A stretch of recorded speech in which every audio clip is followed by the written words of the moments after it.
Friends, నేను మీ సత్యాని. ఈరోజు నేను బేసిన్ చట్నీ చేస్తున్నానండి. దీనికి ఇడ్లీకి, దోశకి చాలా బాగుంటుంది. మీరు ట్రై చేయండి. కొద్దిగా ముందుగా నూనె వేసుకొని అందులో ఆవాలు, మినపప్పు, జీలకర్ర వేసుకొని తాలింపు పెట్టుకోండి. అందులోనే కరివేపాకు వేసుకొని తాలింపు పెట్టుకోండి.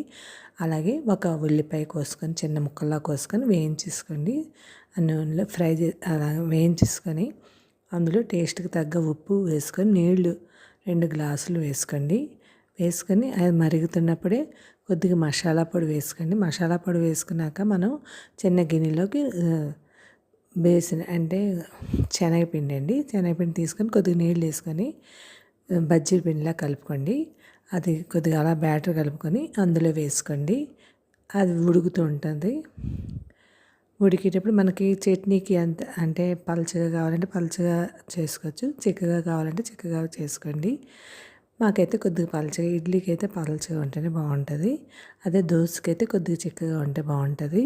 అంటే చిన్న పిసర గట్టిగా ఉంటే బాగుంటుంది దోశకి. మీరు ఇలా ట్రై చేయండి. ఇందులో కొద్దిగా అల్లం వెల్లుల్లి పేస్ట్ కూడా వేసుకోండి.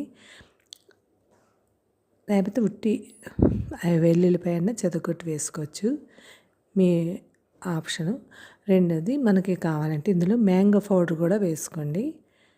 అంతేనండి, బేసిన్ చట్నీ రెడీ అయిపోయింది. మీరు ట్రై చేయండి. నేను కొత్తగా కొన్నానండి ఇడ్లీ రేకులది. ఇది 2000 ఎంత అన్నాడు మా బాబు. మొత్తం 3 ఇడ్లీ రేకులు వచ్చాయండి. చిన్న ఇడ్లీలు ఒక రేకు వచ్చింది, 4 మొత్తం. దాంతో ఇది అడుగున కొద్దిగా ప్లేట్లది కూడా వచ్చిందండి. మొత్తం 5 ప్లేట్లు వచ్చాయి మొత్తం ఆ రేకులకి. బాగానే ఉంది ఆఫరు. మీకు ఎవరు కావాలంటే డిస్క్రిప్షన్లో పెడతాను. ఇలా దోశ కూడా వేసుకోవచ్చండి. రవ్వ దోశ అండ్ ఇడ్లీ చట్నీ. అంతేనండి, ఇడ్లీ చట్నీ రవ్వ దోశ రెడీ అయిపోయింది. మీరు చేసుకొని మీకు ఎలాగుందో కామెంట్ సెక్షన్లో చెప్పండి. Thank you. సబ్స్క్రైబ్ చేయండి, లైక్ కొట్టండి, కామెంట్ పెట్టండి. బాయ్.